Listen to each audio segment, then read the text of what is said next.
In the 1870s, trains were pulled by locomotives. Locomotives puffed clouds of smoke. The smoke came out of smokestacks on the train. Trains were replaced by electric locomotives. The body of the trains looked much different than trains in the 1800s. Trains' bodies were more steam-like. Trains today.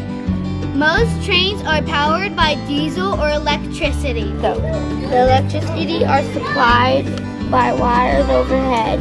Most trains have a streamlined body, so they can move faster bodies where more streamlined. And this is our train research project.